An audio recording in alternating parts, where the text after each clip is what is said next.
Captain Alex Price had seen a lot in his years of scavenging the forgotten corners of the galaxy, but nothing like this. He moved carefully through the wreckage, his boots crunching against the charred remains of metal and debris scattered across the desolate planet. The landscape was empty, silent, just the way he liked it.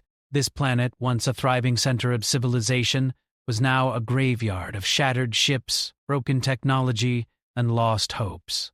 Alex had once been a soldier, trained to fight in wars far beyond the reach of most humans. But now, he was just a scavenger. His ship, the Nomad, was his only companion, a rusty vessel that had seen better days but still had plenty of life in her. He made his way toward the wreck of an alien ship, its dark shape half buried in the sandy earth, smoke still rising from what remained of its engines. The battle that had brought it down had been fierce. A mixture of foreign technologies and alien battle tactics had made the skirmish one of the most brutal in the region. His scanners beeped softly as he approached, confirming that the ship was dead. There would be no survivors from this one, he thought, but the life signs that flashed on his display made him pause. One life sign, weak. Very weak. Curiosity piqued, Alex moved toward the wreck. His instincts told him to leave it be, to go back to the Nomad and head for the next job. But something about this, something about that lone life sign, pulled at him. He couldn't leave someone to die out here. He found her half buried beneath the broken hull of the ship, her body battered and bloodied, but somehow still alive. She was an alien, her features a strange mix of human-like and distinctly otherworldly. Her skin was a pale shade of blue, and her long, dark hair was tangled with debris. Her eyes were closed, but her breathing was shallow and labored. Alex kneeled beside her, his heart pounding as he assessed her condition. She was barely conscious, barely clinging to life. Whoever she wasn't from around here. Her species, whatever it was, wasn't one he had ever encountered in all his years of exploring. He didn't have time to wonder about her origins. He had to act. His hands worked quickly, checking her vitals and doing what he could to stabilize her. She was in bad shape, but she was still breathing, still alive. Alex carefully lifted her into his arms, feeling the weight of her delicate frame. And she didn't weigh much, but the fragility of her condition made him cautious. He carried her toward the Nomad, his ship on the outskirts of the wreckage, the engine still warm from his earlier departure. Once aboard the ship, Alex laid her down on the medical table. He wasn't a doctor, but he knew enough to treat wounds, patch up cuts, and stabilize a person in critical condition. He connected his ship's medbay systems, hoping for the best. The alien's blood smeared the white sheets of the table, and Alex worked in silence, his mind racing. What had happened to her? Why was she left behind in such a brutal manner? He could tell by the condition of the wreck that she hadn't been alone. She had been part of a larger force, a force that had abandoned her, leaving her to die. The thought gnawed at him, but he couldn't let it distract him now. His hands worked quickly, stopping the bleeding, administering painkillers, and stabilizing her heart rate. He ran diagnostics, using his ship's AI to assist. She wasn't in the clear yet, but she was still alive. He stayed by her side for hours, watching over her as the medbay worked its magic. Slowly, her breathing steadied. Her pulse became more regular. And finally, her eyelids fluttered open, revealing dark eyes that flickered with confusion and fear. Alex stood up, watching her carefully, ready to offer assistance if needed. Her voice was weak when she spoke. "Who are you?" The words were harsh, barely audible, but Alex could make them out. "I'm Captain Alex Price," he said, his voice steady. You're safe now." She tried to sit up, but a sharp gasp escaped her lips, and she collapsed back onto the table, clutching her side. Alex quickly moved to her side. "Don't try to move. You're in no condition to be up yet," he said softly. The alien woman's eyes locked onto him, full of suspicion and wariness. "Why did you help me?" Alex hesitated. "I couldn't leave you there to die." She stared at him for a moment, her expression unreadable. Then, without warning, she spoke again. "You do not know me. You do not know my people. I don't need to know anything about you to know that you deserved better than what you got," Alex replied, his voice firm. "Now you're going to be fine." The alien woman looked at him, her gaze softening just a little, but only a little. She seemed to know that she was safe for the moment, but that didn't mean she trusted him. "My people," she began, her voice shaky, but then she faltered. She seemed to be struggling to speak, to even put her thoughts into words. Finally, she fell silent. Alex could see that she was exhausted. The trauma had taken a toll on her. He gently placed a hand on her shoulder. "You don't have to talk right now. Just rest." She nodded, though her eyes remained fixed on him, cautious, but no longer filled with the same hostility she'd shown earlier. As the night stretched on, Alex sat beside her, keeping watch. He knew that this wasn't over. The story behind the wreckage, the betrayal, and the alien woman's survival, those were just beginning to unfold. But for now, he would protect her. She might not understand why, and she might not trust him yet, but he had made a choice. He had chosen to help her, to save her, and nothing was going to change that. The question that lingered in his mind was simple. What would she do once she recovered? Would she seek vengeance on the ones who abandoned her, or would she want to find peace? Either way, Alex had no intention of abandoning her, not like the others had done. As he looked out into the empty space beyond the ship's windows, Alex's thoughts turned to what lay ahead. He had no idea where this journey would take them, but one thing was certain. The bond between them, however fragile, had already begun, and there was no turning back. Over the next few days, Alex remained by her side, helping her recover. The alien woman who had introduced herself as Clora was still fragile, both physically and mentally. Her injuries were severe, but they were healing, thanks to the advanced medical technology in Alex's ship. She had been unconscious for most of the first 2 days, but now, as the swelling on her face began to subside and her breathing became steady, she was awake more often. Clora did not speak much, but when she did, her voice was cold, distant, as if she had already resigned herself to whatever fate awaited her. Alex tried to be patient, giving her space but still offering help whenever she needed it. He didn't push her to talk. He simply waited. She had suffered enough. One morning, as sunlight filtered through the viewport of the Nomad, Alex entered the small medical bay where Clora was resting. He had a small tray of food in his hands, something basic but nutritious from his ship's supplies. As he approached her bed, he noticed that she was sitting up, her eyes open and scanning her surroundings. Her posture was tense, almost defensive, but she made no move to stop him from coming closer. "I brought you something to eat," Alex said, gently, holding out the tray. He could tell she hadn't eaten much since waking up, but he didn't want to force it. Clora glanced at the food but said nothing. Her eyes narrowed slightly, as if she were weighing the offer in her mind. For a long moment, there was only silence between them, the hum of the ship's engines, and the soft creak of metal filling the void. "You should eat," Alex urged, setting the tray down beside her. "It'll help you heal faster." She didn't respond at first. Her gaze drifted away, and for a moment, Alex thought she might refuse, as she had done the first time he'd tried to help her. But then, slowly, she reached out with a hand that trembled slightly, taking the food. Her fingers brushed against his as she did, and for a brief second, he felt a chill run through him. There was so much pain in her eyes, so much anger and distrust. But there was something else there, too, something he couldn't quite place.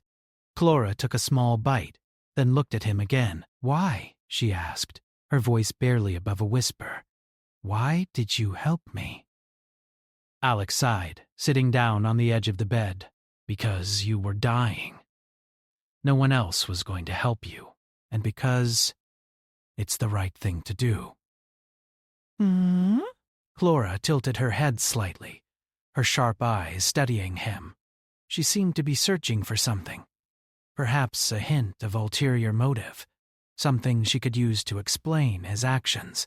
But when she didn't find it, she simply nodded, taking another bite of the food. I'm not a hero, Alex said quietly, almost to himself. I just don't like seeing people left to die, especially when they don't deserve it. Clora didn't respond right away. She finished eating in silence, her expression unreadable. Alex waited, knowing that whatever she said next might reveal more about her, about who she was, and where she came from. Finally, after a long pause, Clora spoke again. You don't know who I am, or where I come from. I know you're a survivor, Alex said, and I know that you didn't deserve what happened to you. Clora's eyes flickered, and for the first time Alex saw a hint of something like emotion in her gaze. Pain, maybe, or sorrow. My people, they left me behind. They abandoned me. I was too weak to fight, and they left me to die. The words hung in the air between them. Alex didn't speak right away. He didn't know what to say. He couldn't imagine what it would be like to be betrayed by your own people, your own kind. Why didn't you fight? Alex asked, his voice soft but curious. I tried, Clora replied, her voice colder now. But they said I was no longer useful. They said I couldn't fight the way I used to. I wasn't strong enough, so they left me. I was supposed to die. Alex shook his head, the anger he felt for her people rising up inside him. He could hardly believe it. They left you because you were weak? Because you couldn't fight anymore? Clora looked down at her hands, which were trembling slightly. Yes. In their eyes, I was a burden. Not worth saving. Alex clenched his fists. He wanted to tell her that he didn't believe it, that no one deserved to be treated that way, but he held back. Clora wasn't asking for his sympathy. She didn't need it. Instead, he said, You're not weak. You're alive. That's what matters. And I'm not going to let anyone hurt you again. Clora's eyes flickered with something. Surprise, maybe, or disbelief. But she said nothing. For the next few days, the silence between them grew more comfortable. Clora rested and healed, and Alex continued his routine of scavenging for supplies. They didn't talk much, but the air between them shifted. There was still tension, still an unspoken distance, but there was also something more, an understanding, perhaps, that neither of them were entirely alone in this vast, empty universe. One afternoon, while Alex was working on his ship's engine trying to fix an old malfunctioning part, he heard footsteps behind him. He turned around to find Clora standing in the doorway of the ship's small engine room. She was leaning against the frame, watching him. You don't need to help me, she said, her voice steady. I can do it myself. Alex raised an eyebrow, amused. Do what? Everything. I don't need your help, Clora repeated. Her tone was firm, but there was a slight edge of vulnerability in it that Alex could hear beneath the surface. Alex stood up, wiping his hands on a rag. You've been through a lot. You don't have to do everything on your own. She stepped inside, moving toward him, her eyes narrowed. I am not weak. I can take care of myself. Alex met her gaze, his expression softening. I know, but you don't have to do it alone. For a moment, they stood there in silence. Neither of them moved. But then, without a word, Clora walked past him and sat down on a nearby crate. She said nothing, but her presence was a silent acknowledgement that perhaps, just perhaps, she was beginning to trust him. It wasn't much, but it was a start. As the days turned into weeks, Alex and Clora grew more accustomed to each other. Clora began to share more of her story with him. Pieces of her past, fragments of the life she had lived before the war. It was clear that she had been a warrior, a skilled fighter and tactician, but now, after everything that had happened to her, she was uncertain of her place in the universe. She wasn't sure what her future would hold. All she knew was that she was alive, and that for the first time in a long while, someone cared enough to protect her, and that was something she hadn't experienced in years. As the weeks passed, Alex and Clora settled into an uneasy routine aboard the Nomad. There was an unspoken understanding between them now, a fragile trust that had slowly built itself, brick by brick. Clora was still distant at times, her past weighing heavily on her shoulders, but Alex could see the changes in her. She no longer looked at him with complete suspicion. Instead, there was a quiet acceptance in her eyes, a recognition that he was trying to help her, not harm her. The ship's small kitchen had become their place to share the few moments of peace they found in the chaos of their situation. Alex would prepare simple meals, sometimes with ingredients he scavenged from nearby planets, and sometimes with whatever he had left from his past missions. Clora, in turn, would sit quietly, watching him work with a mixture of curiosity and wariness. She had never been taught the art of casual conversation. Her people had always seen emotions as a weakness, and the idea of sharing personal stories felt strange to her. But slowly she began to open up, telling Alex about her people, the Jarkel, and the brutal ways in which they governed their empire. "They value strength above all else," Clora explained one evening, her voice low and calm. "If you are not strong enough to fight, you are discarded. My people, they live for war, and they have no place for the weak." Alex watched her as she spoke. There was a deep sadness in her words, a pain that could not be masked by her stoic expression. She had been one of the strongest among them, a warrior who had fought alongside her people in countless battles. But that strength had been taken from her, and it had left her with a hollow feeling she wasn't sure how to fill. "You're not weak," Alex said, his voice firm. "You're alive. That counts for something." Clora didn't answer, but there was a flicker of something in her eyes.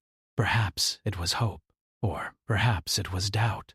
Whatever it was, it lingered for just a moment before she pushed it aside.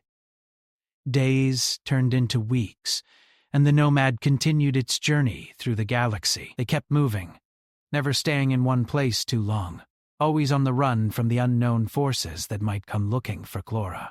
She had explained that her people would likely want her dead, not only for what had happened, but for what she represented, a broken piece of their perfect war machine. The Jarkel would stop at nothing to silence her, to erase any trace of the betrayal she had suffered. As much as Alex wanted to keep running to avoid the danger, he knew it couldn't last forever. The fear of being hunted was always in the back of his mind, and Clora seemed to sense it too. She was becoming more restless, more anxious. She had lived in constant fear of her people's wrath for so long that she wasn't sure how to handle the calm of their present situation. But despite her anxiety, she never asked to leave the safety of the Nomad. She stayed, and for reasons Alex couldn't understand, so did he. It was on one of those restless nights when neither of them could sleep that the quiet atmosphere of their ship was broken. The ship's sensors blared to life, alerting Alex to an incoming vessel. The signal was faint but unmistakable. Someone was close. Too close. Clora immediately stood from her seat, her posture tense, her eyes flashing with a sudden clarity. Alex rushed to the controls, his hands flying over the panels as he tried to assess the threat. He knew the Jarkel had advanced technology, and if one of their ships had tracked them down, there was little chance they could outrun it. "It's them, isn't it?" Alex asked, his voice barely a whisper, his heart pounding in his chest. Clora didn't answer at first. She walked over to the control panel, her eyes scanning the data that flashed before them. She was still learning the ins and outs of Alex's ship, but she had proven herself sharp and quick. She quickly found the correct sequence of commands and pulled up the enemy ship's data. "Yes," she said quietly. "It's them." Alex turned to face her. "Are we in danger?" Clora hesitated, a brief flicker of fear crossing her face before she masked it with her usual calm. "They will not stop until I am dead." Alex's heart sank. He had known that this day might come, but it didn't make it any easier to hear. He had promised to protect her, but now it seemed like the very thing he feared was happening. They were being hunted. "Can we outrun them?" Alex asked, his hands already moving to the controls, his mind racing with options. "It's possible," Clora said, her voice steady despite the weight of the situation. "But they will be relentless." They'll follow us until they have what they want. "Then we fight." Clora's eyes widened slightly as if surprised by his response. She studied him for a long moment before speaking again. "You would risk everything for me?" Alex nodded. "I'm not going to let them hurt you." "We'll figure this out." For a moment, Clora said nothing, but the look in her eyes softened. There was something there, something Alex had not seen before. Perhaps it was trust, or maybe it was the first hint of gratitude. She didn't offer words in return, but her actions spoke louder. She moved to the back of the ship, gathering weapons from the storage compartment. She handed Alex a blaster, her eyes narrowing in focus. "We fight together," she said. It wasn't a suggestion. It was an order, but not in the way Alex was used to hearing orders. There was no arrogance in her voice, no commanding tone. It was more like a quiet declaration, a mutual understanding that they were in this together. The next few hours were a blur of tension and preparation. Alex made the necessary adjustments to the ship's engines, setting the course for a nearby asteroid field. It was a risky move. If the ship couldn't outpace the enemy, they'd have to make their stand there, among the rocks and debris. But it was the best option they had. Clora stood beside him, her eyes constantly scanning the approaching ship, her hands steady as she prepared their weapons. The atmosphere in the Nomad had shifted. There was no longer any question about what needed to be done. They were a team now, fighting for survival. As the enemy ship came into view, Alex could feel the weight of the moment.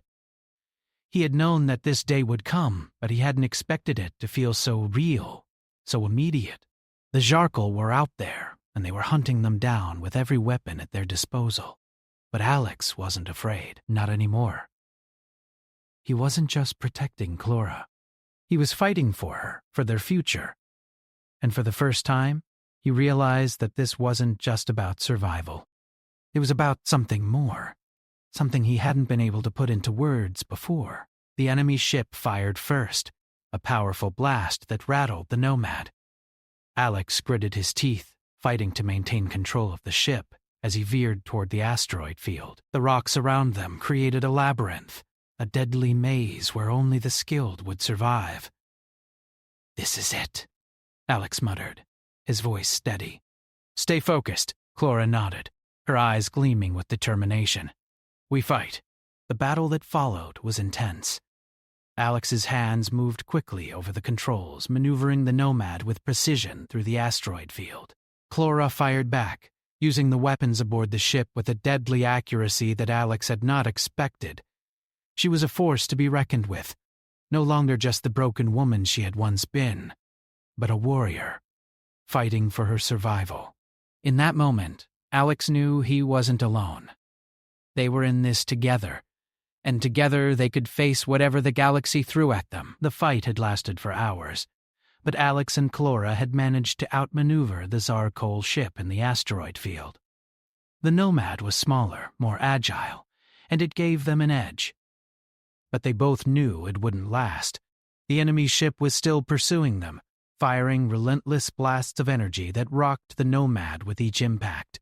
As the asteroid field started to thin, Alex pushed the ship harder, steering it towards an uncharted system. He had no idea what was out there, but it was their only hope of escaping. The ship's warning system blared, warning of low fuel, but Alex ignored it. If they didn't shake their pursuers soon, there would be no point in worrying about fuel. Clora stood beside him, her eyes fixed on the enemy ship. Her focus was sharp, her mind already calculating their next move. She had always been a warrior, a tactician, and now, more than ever, her skills were crucial. She could feel the weight of her people's betrayal, the weight of the responsibility that had been forced upon her. She wasn't just running from her past anymore. She was fighting to change it. "Turn left now!" she shouted, her voice cutting through the tension in the cockpit. Alex reacted without hesitation, jerking the controls to the left. A powerful blast from the Zarkel ship missed them by mere inches, hitting the side of an asteroid instead. The explosion sent debris flying, creating a cloud of dust that momentarily obscured their pursuers. But it wasn't enough. The Zarkel were relentless, and they were closing in fast. "We're running out of time," Alex muttered, eyes scanning the readouts. "Then we fight," Clora replied, her tone steady, but filled with the same resolve that had driven her all her life. She was no longer just the injured woman Alex had found. She had become someone else, stronger, more determined, and ready to face whatever came next. But they needed a plan. They couldn't keep running forever. Alex took a deep breath, his mind racing. He knew that if they didn't act now, they would be cornered. The Zarkel ship was too powerful, and their resources were running low. "We need to take them down," Alex said, his voice sharp. Clora nodded. "Agreed. But we need to get close enough to do any real damage. We can't afford to let them keep firing from a distance." Alex's eyes darted around the cockpit, his hands flying over the controls. "I think I have an idea." He engaged the ship's emergency thrusters, sending the Nomad into a sharp dive toward the nearest moon. It was a risky move. Too risky, but it might be their only chance. The Zarkel ship followed them, its weapons firing once more, but Alex used the moon's gravity to sling the Nomad around and onto a new course, heading directly toward the Zarkel ship. Clora's grip on the ship's controls tightened as she readied their weapons. "Are you sure about this?" "We don't have another choice," Alex replied, his voice steady, though his heart was pounding in his chest. "Once we're close enough, we can board them." It was a desperate plan. A dangerous plan. But it was their best chance. They couldn't keep running, not anymore. As the distance between them and the Zarkel ship narrowed, Alex's heart raced. The asteroid field had been their cover, but now they were exposed. The enemy ship's weapons fired again, the shots tearing through space, but Alex managed to avoid the blasts with expert maneuvers. The Zarkel ship was fast, but the Nomad was more agile. "Now!" Alex shouted. Clora didn't hesitate. She fired the ship's weapons, sending a burst of energy at the enemy ship's engines. The blast hit its mark, and the Zarkel ship shuddered, its shields flickering. Alex grinned. That's more like it. But they weren't done yet. The Zarkel ship still had power, and the enemy commander would stop at nothing to finish the job. Alex knew they had only one shot at this. He engaged the Nomad's boarding system, a small docking port that would allow them to board the Zarkel ship. The enemy ship had taken damage, but it was still intact. They had to move quickly before it could fire again. "Get ready," Alex warned. Clora stood tall, her eyes burning with determination. "Let's end this." With a sharp movement, Alex guided the Nomad into position beside the Zarkel ship. The docking clamps engaged, and the ships connected with a loud thud. The Nomad's hull shuddered as the magnetic locks held them in place.